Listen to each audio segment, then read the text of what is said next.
Hello everyone, इस video पे हम फ्लूइड मैकेनिक्स का फ्लूइड प्रॉपर्टीज़ का प्रीवियस ईयर क्वेश्चंस AE का प्रीवियस क्वेश्चंस देखेंगे। तो ये पहला वीडियो है फ्लूइड प्रॉपर्टीज़ का और एक दूसरा वीडियो भी आएगा। तो पहले फर्स्ट क्वेश्चन देखेंगे। तो सूडोप्लास्टिक फ्लूइड्स में pseudoplastic non Newtonian fluids apparent viscosity कैसे वेरी करेगा with respect to deformation rate. He is asking for how pseudoplastic apparent viscosity will vary with respect to deformation rate. तो पहले कोई भी real fluid के लिए variation of tau with respect to D you by D y देखेंगे तो tau is equals to b plus a into d you by D y whole to the power of n, इस तरफ दिखाएंगे।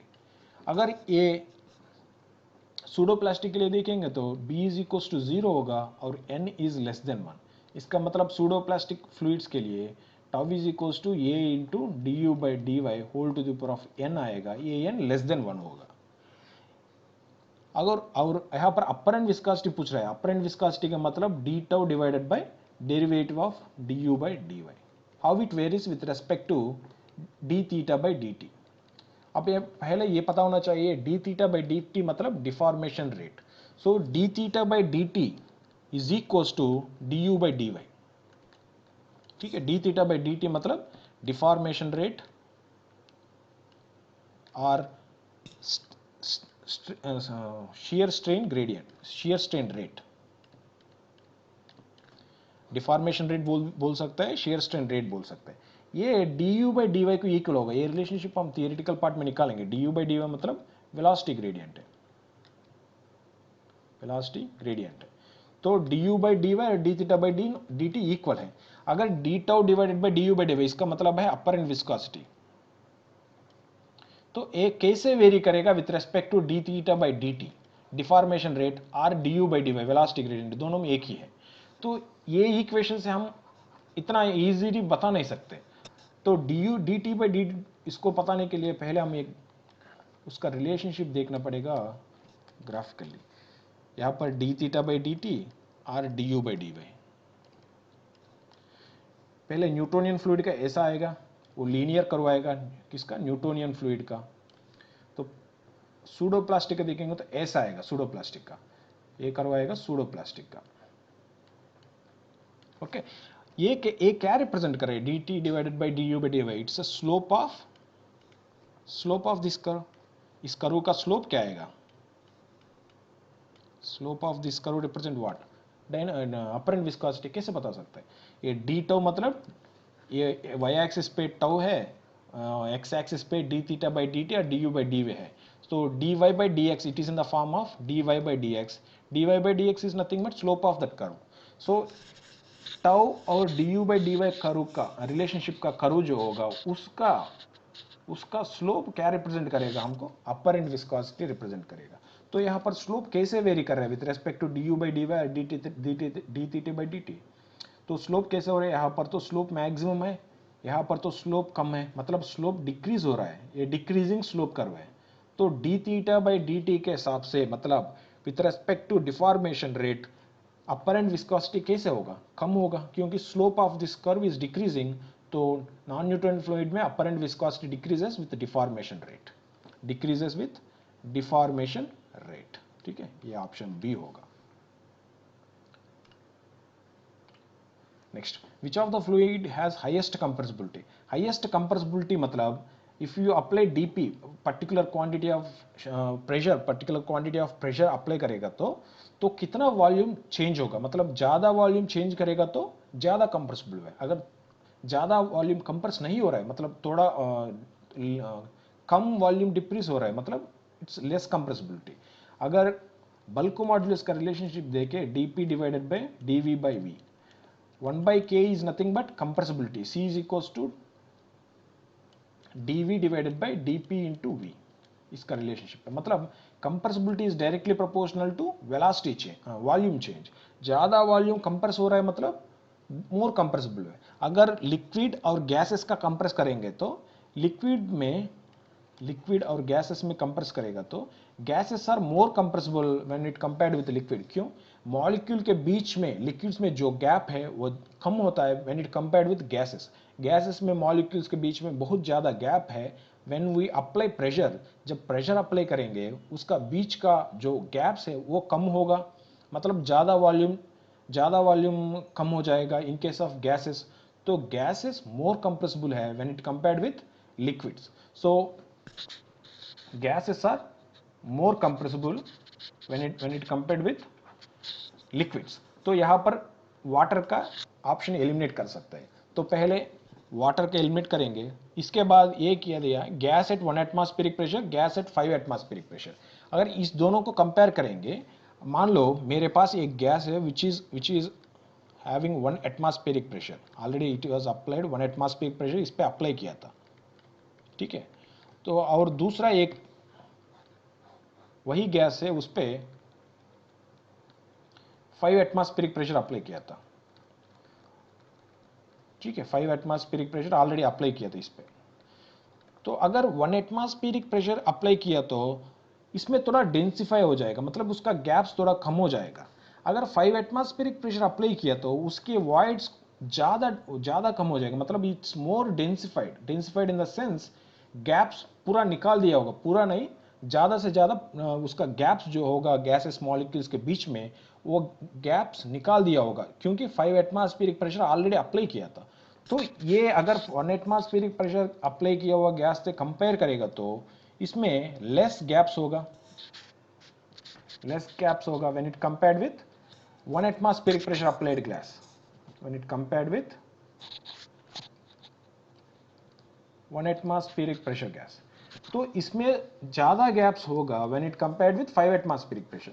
तो अगर इसमें फर्दर अगर तुम कुछ प्रेशर अप्लाई किया, मतलब ज्यादा प्रेशर अप्लाई किया, इसमें ज्यादा कंप्रेसिबल होगा, ये ज्यादा कंप्रेसिबल होगा when you apply further any pressure, when apply more pressure, okay. 5 atmospheric pressure से ज्यादा कंप्रेसिबल होगा, क्योंकि अभी भी गैप्स ज्यादा है, क्योंकि वो 1 एटमॉस्फेरिक प्रेशर अप्लाई किया था। अगर 5 एटमॉस्फेरिक प्रेशर गैस देखेंगे तो उसमें गैप्स ज्यादा निकाल दिया है, क्योंकि वो ऑलरेडी कंप्रेसिबल है, क्योंकि वो उसमें 5 एटमॉस्फेरिक प्रेशर अप्लाई किया था। तो out of this options air at 1 atmospheric pressure will have more compressibility. क्यों वो मोर कंप्रेसिबिलिटी है? हाई गैप्स, हाई मॉलिक्यूल्स के बीच में ज्यादा गैप्स होता है। तो out of this options air at 1 atmospheric pressure will be the answer.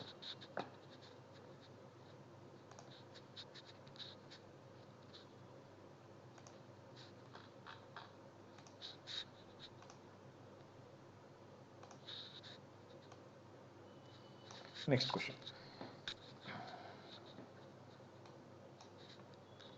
The equation of velocity distribution over A plate. So velocity distribution का रिलेशनशिप दिया है 2y minus Y square plus 20, और पॉइजन्स रेशियो दिया है 8 poised. 8 poised का मतलब इसको SI units में कन्वर्ट करेंगे तो 0.8 newton second per metre square आएगा। क्यों? 1 poise is equals to 0.1 newton second per metre square. तो हम SI यूनिट्स में कन्वर्ट किया था। तो ये क्या पूछ रहा है कि shear stress at the boundary, shear stress पूछ रहा है दो लोकेशंस पे। एट द बाउंड्री कितना पूछ रहा है? Shear stress at a point 15 centimeter from the boundary, मतलब बाउंड्री के पास, मतलब tau is equals to tau at y is equals to 0 पूछ रहा है।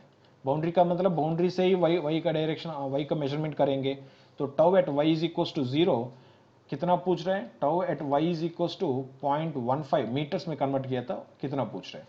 तो tau is equals to mu into du/dy, इसका रिलेशनशिप हमको पता हुआ।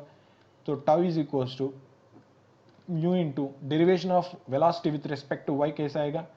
2 माइनस 2y आएगा। तो पहले tau at y is equals to 0 निकालेंगे, म्यू का मतलब 0.8 इंटू 2 माइनस 2 इंटू 0 कितना आएगा? 2 into 0.8 1.6 newton per metre square आएगा ऐसा यूनिट्स पे।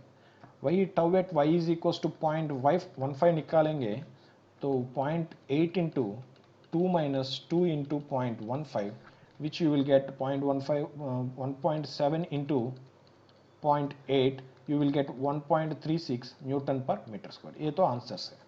तो ये यहाँ पर आंसर 16 दिया था और 13.6 दिया था, मतलब ये 1.6 है और 1.36 है, क्योंकि यूनिट्स भी सेम है, न्यूटन पर मीटर स्क्वायर ही निकाला था हमने। तो आंसर थोड़ा गलत है, लेकिन आउट ऑफ दिस ऑप्शंस ये प्रिंटिंग मिस्टेक होगा, 1.36 होगा और 1.6 6 होगा answer. So out of this options option C is correct. Next, a stone weighs 500 newtons in air and 200 newtons in water. The specific weight of the stone, specific weight का मतलब रो of the stone divided by row of the water पूछ रहे हैं. ठीक है, तो पहले ये stone weighs 500 newtons in air, मतलब अगर कोई इस तरफ का कोई वेट मेजरमेंट का इक्विपमेंट से हम स्टोन का वेट मेजरिंग करेंगे एयर पे, उसका वेट आया था 500 न्यूटन्स. अगर इसी स्टोन को हम लिक्विड में,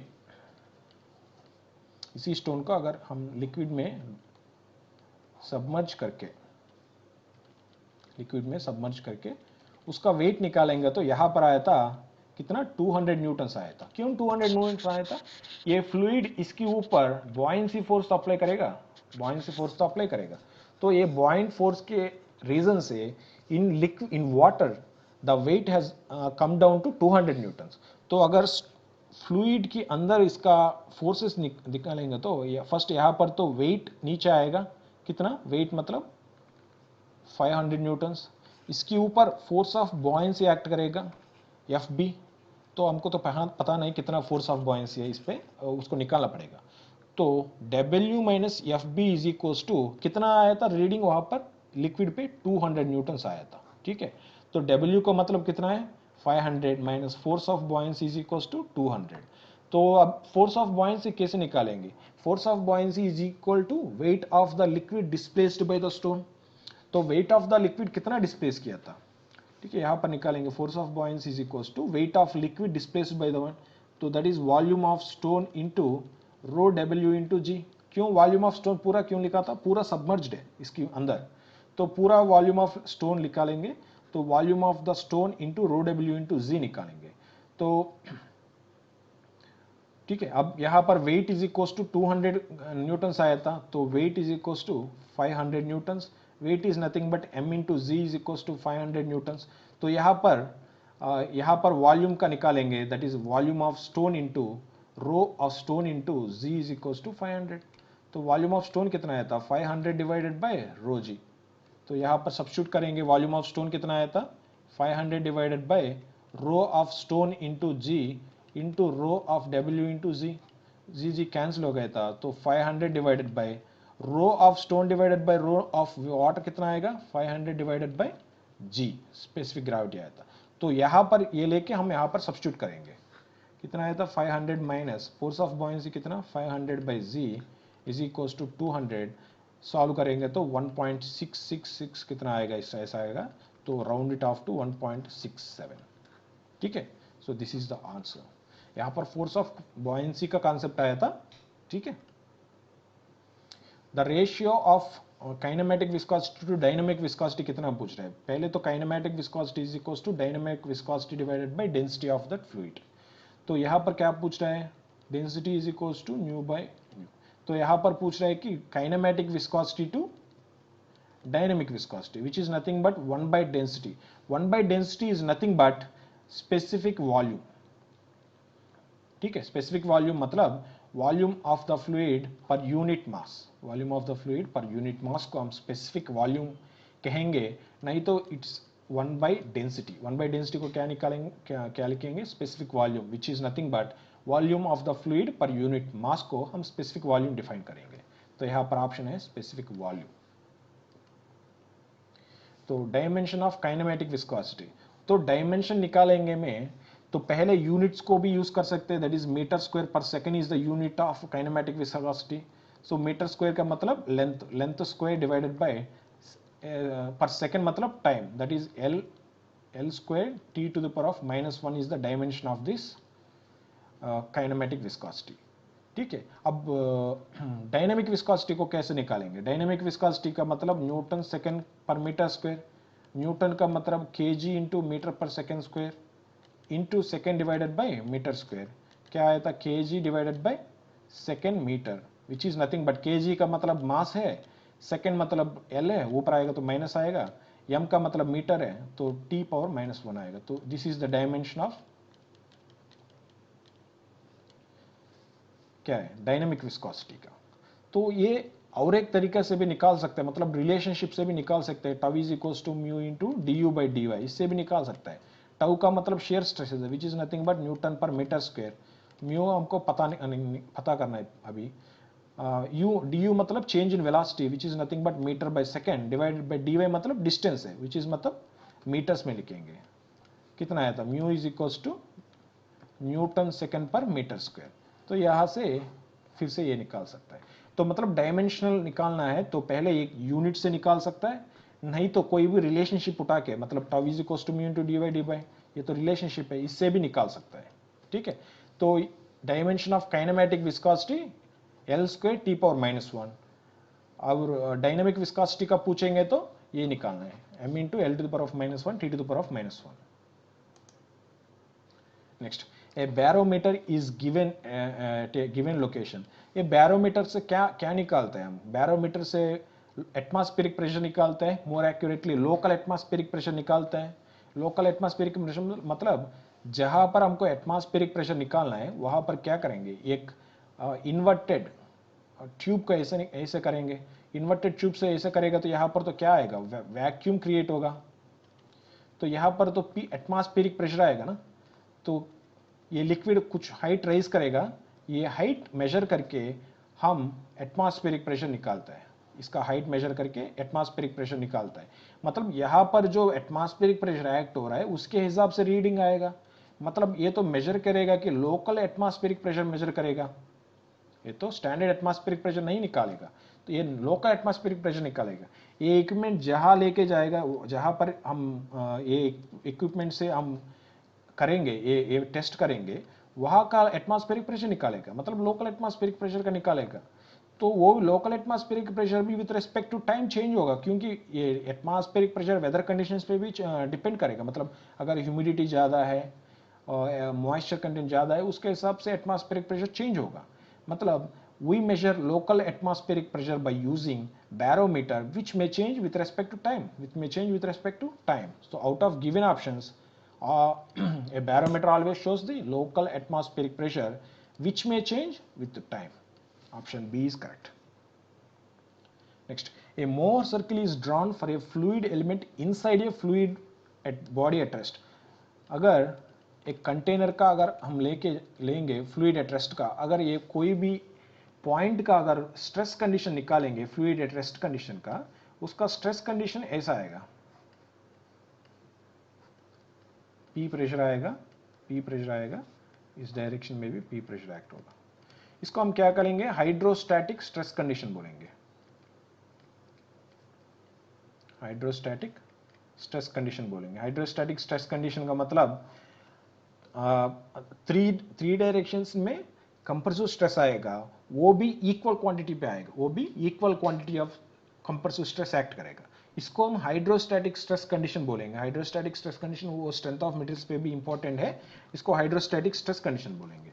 तो अगर इसका स्ट्रेस कंडीशन से अगर मोर सर्किल बनाएंगे, वो कैसे आएगा, मोर सर्किल मतलब पहले एक सेंटर निकालेंगे मोर सर्किल का, एक 2 डायमेंशनल स्ट्रेस कंडीशन लेंगे, पी एक्ट कर रहा है, इसका मोर सर्किल कैसे बनेगा, तो यहाँ पर तो sigma x sigma y minus p आएगा, तो मोर सर्किल का ये सेंटर कैसे निकालेंगे, sigma x plus sigma y by 2, इसका मतलब क्या आएगा माइनस पी कामा 0, तो सेंटर है। Radius of the Mohr circle कैसे निकालेंगे, sigma x minus sigma y by 2 whole square plus tau x y whole square है, तो टाउ तो 0 है, मतलब ये तो रेडियस 0 आएगा। मतलब हाइड्रोस्टैटिक स्ट्रेस कंडीशन का जो कोई भी एलिमेंट का स्ट्रेस कंडीशन जो होगा उसका अगर मोर सर्किल बनाएंगे तो वो तो पॉइंट सर्किल आएगा, वो पॉइंट सर्किल आएगा, वो भी ऑन नॉर्मल स्ट्रेस एक्सिस पे होगा, वो भी किस पे आएगा, नॉर्मल स्ट्रेस एक्सिस मतलब सिग्मा एक्सिस पे होगा, ये तो टाउ एक्सिस होगा, ये तो सिग्मा एक्सिस पे होगा। ठीक है, तो हाइड्रोस्टैटिक स्ट्रेस कंडीशन का मोर सर्किल क्या आएगा, पॉइंट सर्किल आएगा, ये point on the normal stress axis is the answer. ठीक है, ए shear stress developed in lubricating oil of viscosity filled between two parallel plates 1 centimeter away moving with relative velocity दिया था, मतलब एक प्लेट ऐसा है और एक प्लेट ऐसा है, इसके बीच में फ्लूइड फिल किया था, इस फ्लूइड का विस्कोसिटी कितना दिया, 9.81 पॉइंट्स दिया है, मतलब इसको ऐसे यूनिट्स में कन्वर्ट करेगा तो 0.981 Newton second per metre square आएगा। तो अब एक बोल रहा है कि इसका रिलेटिव वेलोसिटी, अगर मतलब ये u1 वेलोसिटी u2 वेलोसिटी तो मूव हो रहा है, मतलब इसका वेलोसिटी वेरिएशन कितना है, du इज इक्वल टू मान लो u2 माइनस v1 और u2 माइनस u1 उसका क्या आएगा, वेलोसिटी डिफरेंस कितना है, 2 मीटर पर सेकेंड दिया था, उसका बीच में जो गैप दिया था वो है y इज इक्वल टू कितना दिया था, 1 सेंटीमीटर। 1 सेंटीमीटर मतलब 10⁻⁻² मीटर दिया था। तो अब ये पूछ रहा है कि शेयर स्ट्रेस कितना है, shear stress is equal to tau is equal to mu into du by dy। तो म्यू कितना है 0.981 इंटू इंटू du का मतलब कितना है 2 metre per second, velocity variation 2 metre per second divided bye उसका बीच में जो गैप है वो है 10⁻⁻²। उसका हम निकालेंगे 9.98.1 into 2, you will get 196.2 Newton per metre square. ये तो आंसर आएगा, ठीक है। Next, so if mercury is filled in small circular glass tube, the value of contact angle of mercury and glass। तो पहले हमको ये पता होना चाहिए कि कांटेक्ट एंगल क्या होता है। कांटेक्ट एंगल जो होता है, पहले अगर कोई भी लिक्विड सॉलिड सरफेस से कांटेक्ट में आएगा, सॉलिड सरफेस में कांटेक्ट में आएगा तो कुछ लिक्विड्स ऐसे कांटेक्ट ऐसे होगा, कुछ लिक्विड्स अगर मान लो ये नैरो ट्यूब है तो कुछ लिक्विड्स तो ऐसे कर्वेचर दिएगा, कुछ लिक्विड्स ऐसे कर्वेचर देगा, ऐसे कर्वेचर देगा कांटेक्ट एंगल। अगर ये लिक्विड सरफेस के एक टेंजेंट खींचेंगे, इस लिक्विड सरफेस टेंजेंट की और सॉलिड सरफेस का बीच में जो एंगल होगा, इनसाइड एंगल होगा, उसको हम कांटेक्ट एंगल बोलेंगे। यहां पर क्या आएगा, यहां पर ऐसा आएगा, इसको ये टेंजेंट है फ्री लिक्विड सरफेस का और इनसाइड लिक्विड का एंगल जो है उसको कांटेक्ट एंगल बोलेंगे। और ये कांटेक्ट एंगल कितना होगा, it can vary from 0 to 180 degrees, it can vary from 0 to 180 degrees। तो यहां पर तो कांटेक्ट एंगल कितना है, इट्स ग्रेटर देन 90 डिग्रीज, ठीक है। तो कुछ लिक्विड्स में cohesion forces is more than adhesive forces होगा, लाइक मेर्क्यूरी पे क्या होगा, कोहेसिव फोर्सेस ज्यादा होता है when it compared with adhesive forces. Cohesive forces ज्यादा होने से क्या होगा, वो फ्लूइड पार्टिकल्स और मेर्क्यूरी लेगो, ये मेर्क्यूरी पार्टिकल्स के साथ बॉन्डिंग होने में ज्यादा इंटरेस्टेड है when it compared with glass particles, glass molecules. तो ये क्या होगा, एक ग्लास मॉलिक्यूल्स को ज्यादा टच में नहीं जाएगा, ये मेर्क्यूरी पार्टिकल्स के बीच में सराउंड होने के ट्राई करेगा, तो it will give this type of curvature, इसका सरफेस इस टाइप ऑफ कर्वेचर देगा। उसका एंगल क्या आएगा, एब्ट्यूस एंगल आएगा। एब्ट्यूस मतलब theta is greater than 90 degrees. तो इन केस ऑफ मेर्क्यूरी में क्या होगा, मेर्क्यूरी में कोहेसिव फोर्सेस ज्यादा है, मेर्क्यूरी की मॉलिक्यूल के बीच में जो फोर्सेस होगा उसको कोहेसिव फोर्सेस बोलेंगे। वो कोहेसिव फोर्सेस ज्यादा है when it compared with mercury and glass का मॉलिक्यूल्स के बीच में जो फोर्स होगा, एट्रैक्टिव फोर्स होगा, वो कम है। तो कोहेसिव फोर्सेस ज्यादा है, मतलब थीटा एब्ट्यूस एंगल बनेगा विच is nothing but greater than 90 degrees. अगर ये वाटर ले लो, वाटर मॉलिक्यूल्स के और ग्लास मॉलिक्यूल्स के बीच में जो फोर्सेस होगा विच is nothing but adhesive forces, वो ज्यादा है when it compared with cohesive forces in case of water. तो ये क्या करेगा, ये वाटर मॉलिक्यूल्स ग्लास मॉलिक्यूल्स से ज्यादा अट्रैक्शंस होगा, मतलब वो ज्यादा सरफेस ग्लास मॉलिक्यूल्स पे अटैच होने के लिए ट्राई करेगा, तो उसका सरफेस ऐसा बनेगा, उसका सरफेस कर्वेचर और यू कैन से मेनिस्कस ऐसा बनेगा। सो इस केस में theta is less than 90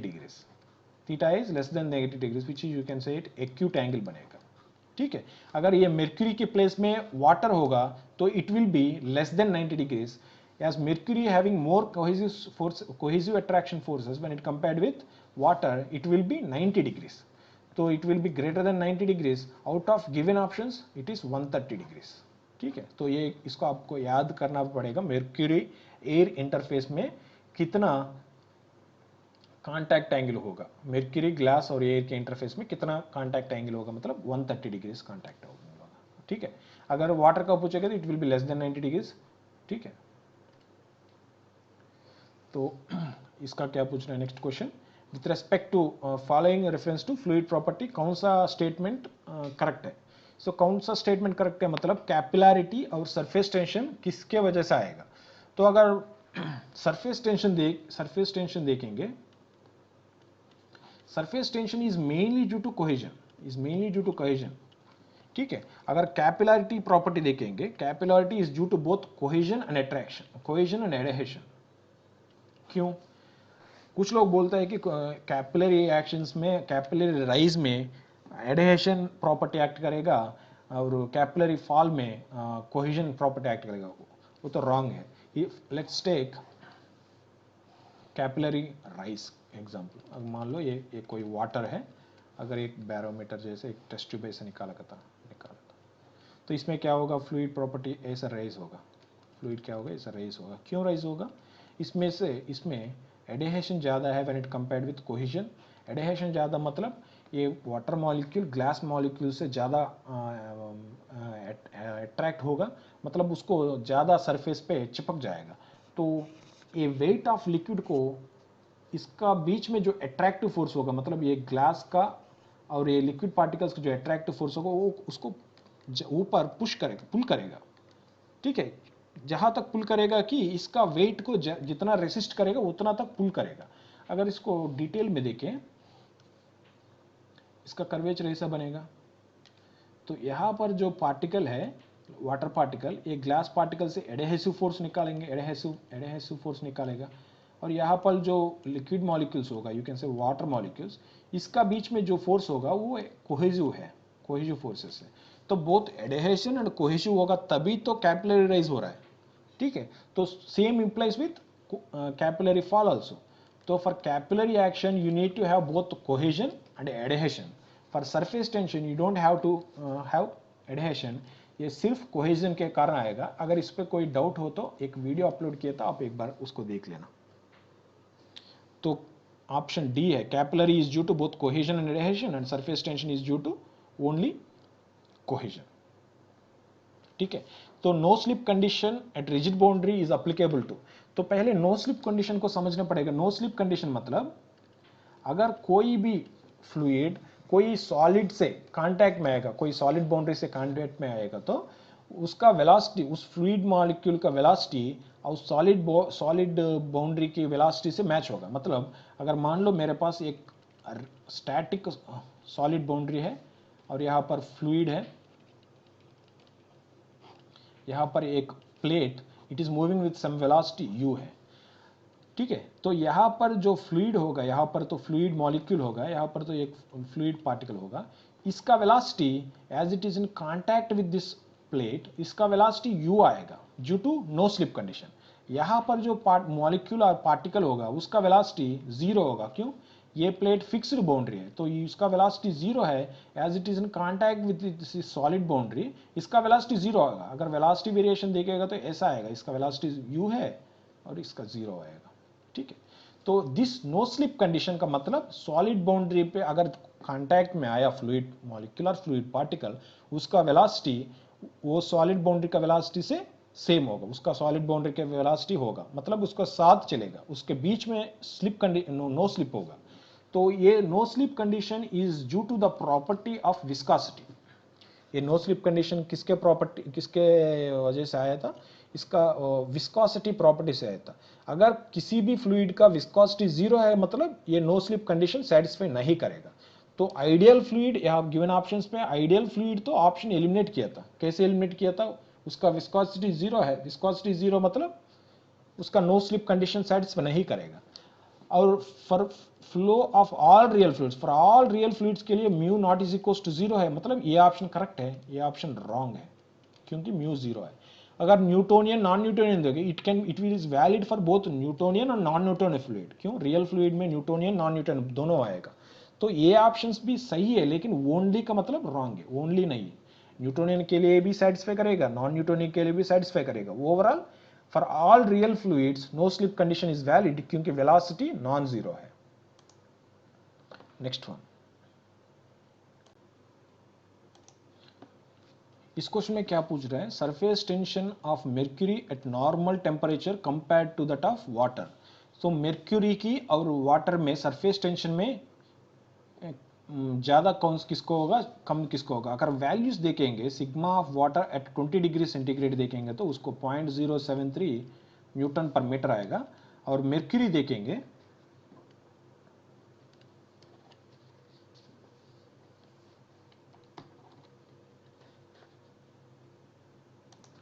it will B 0.4 something Newton per metre something. सो ये वैल्यूज, इस वैल्यूज के साथ अगर देखेंगे तो मेर्क्यूरी का सरफेस टेंशन ज़्यादा है व्हेन कंपेयर्ड विथ वाटर। लेकिन ये वैल्यूज वाटर का आपको याद करना पड़ेगा, मेर्क्यूरी की जरूरत नहीं। लेकिन कैसे सॉल्व करेंगे इसको? you know, surface tension is mainly due to the cohesion forces, cohesive attractive forces between molecules of the fluid। तो mercury का देखेंगे तो mercury में cohesive forces ज़्यादा है when it compared with water। तो cohesive forces ज़्यादा है मतलब surface tension ज़्यादा है in case of mercury when it compares with water। Okay, so the option will be surface tension of mercury at normal temperature is more when compared with water। Next question. So density of water is maximum at, if density of water variation with respect to temperature देखेंगे तो density of water और temperature का variation देखेंगे तो the temperature के साथ ऐसा very करेगा। at exactly 4 degree centigrade, at exactly 4 degree centigrade you will have maximum density of water। क्यों होगा ऐसे maximum density क्यों आएगा 4 डिग्री सेंटीग्रेड पे? If you take temperature less than 4 degree centigrade, then ice cubes will form। Ice cubes in the sense ice form होगा। ice का मतलब if you take ice cubes, the density of the ice cubes, or you can say the density of the snow will be lesser when compared with water। density of ice is less when it compared with density of normal water। तो यहाँ पर density कम हो जाएगा अगर less than 4 degree centigrade चले जाएगा तो temperature. अब मान लो टेम्परेचर अगर 4 डिग्री सेंटीग्रेड से ज़्यादा हो जाएगा तो मॉलिक्यूल्स का जो वाटर मॉलिक्यूल्स का जो एनर्जी होगा वो ज़्यादा हो जाएगा, वो रैंडमली मूव करता जाएगा, वो मॉलिक्यूल्स रैंडमली मूव करता जाएगा, और मॉलिक्यूल्स के बीच में जो गैप होगा वो ज़्यादा होएगा, मॉलिक्यूल्स के बीच में जो गैप होगा वो ज़्यादा हो जाएगा। तो out of all these options at 4 degree centigrade you will have maximum density। ज़्यादा हो जाएगा तो आपको मॉलिक्यूल्स के बीच में गैप ज़्यादा हो जाएगा क्योंकि वो रैंडम मोशन ज़्यादा हो जाएगा मॉलिक्यूल्स का। अगर लेस देन 4 डिग्री सेंटीग्रेड देखेंगे तो आइस फॉर्म हो जाएगा, आइस का density when compared with water वो कम है। तो exactly at 4 degree centigrade, 4 degree centigrade है केल्विन नहीं, 4 डिग्री सेंटीग्रेड के पास आपको ज़्यादा डेंसिटी मिलेगा वाटर का। ठीक है, next. In Newtonian fluids, for a given shear stress, the rate at which fluid deforms is। तो Newtonian fluids मतलब tau is equals to mu into du by dy। So ये पूछ रहा है कि the shear stress at which deforms is directly proportional to dynamic viscosity, inversely proportional dynamic viscosity। इसका और इसका रिलेशन पूछ रहा है, तो tau is equals to mu into du by dy को d theta by dt भी लिख सकता है। इसका मतलब डिफॉर्मेशन रेट है, d theta by dt मतलब डिफॉर्मेशन रेट है। तो if you take d theta by D T is equals to tau divided by mu है, यहाँ पर टाउ कांस्टेंट दिया था, तो D theta by D T is inversely proportional to dynamic viscosity है।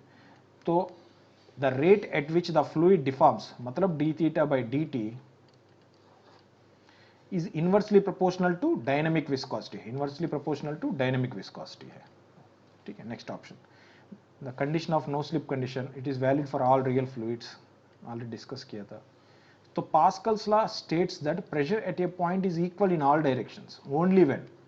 so Pascal's law में हम एक कंडीशन लेंगे कि उसका डेरिवेशन पे, Pascal's law का डेरिवेशन पे उसका एजम्पशन क्या है कि कोई भी प्लेन पे, उसका कोई भी प्लेन पे शियर स्ट्रेस एक्ट नहीं होगा, उसका प्लेन भी कोई पे शियर स्ट्रेस 0 हो जाएगा, तभी हम पास्कल्स लॉ का डेरिवेशन किया था। तो शियर स्ट्रेस 0 मतलब there will be no relative motion different layers of fluid, there will be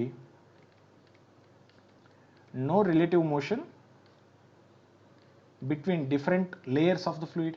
relative motion नहीं है मतलब tau 0 है, तो relative motion नहीं मतलब फ्लूइड एट स्टैटिक कंडीशन है, फ्लूइड एट स्टैटिक कंडीशन है, ठीक है। So fluid at rest condition और static condition is the criteria for Pascal's law validation.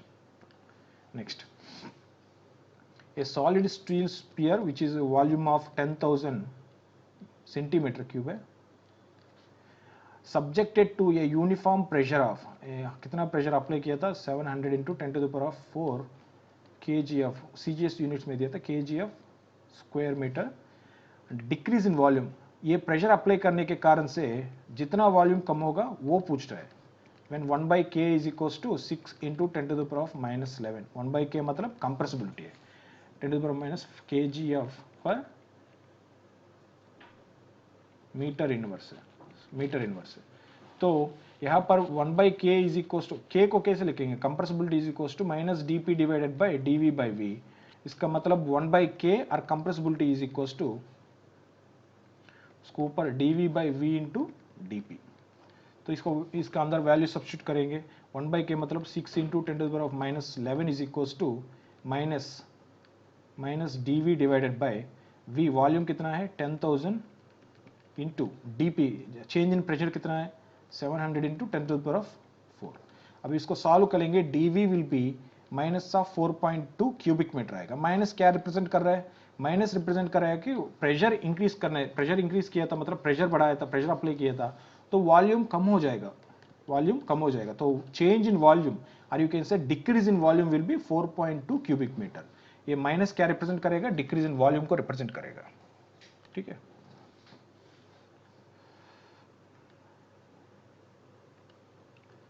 Okay ये पूरा क्वेश्चंस हो गया था. सो आप सेकंड वीडियो में रिमेनिंग अराउंड 20 क्वेश्चंस है उसको सॉल्व करेंगे. अराउंड 20 क्वेश्चंस है, उसके हिसाब से फ्लूइड प्रॉपर्टीज का हर टाइप का क्वेश्चन सॉल्व किया होगा. Thank you. Please subscribe to my channel. अगर कोई सजेशन है आप नीचे कमेंट कर देना. Thank you.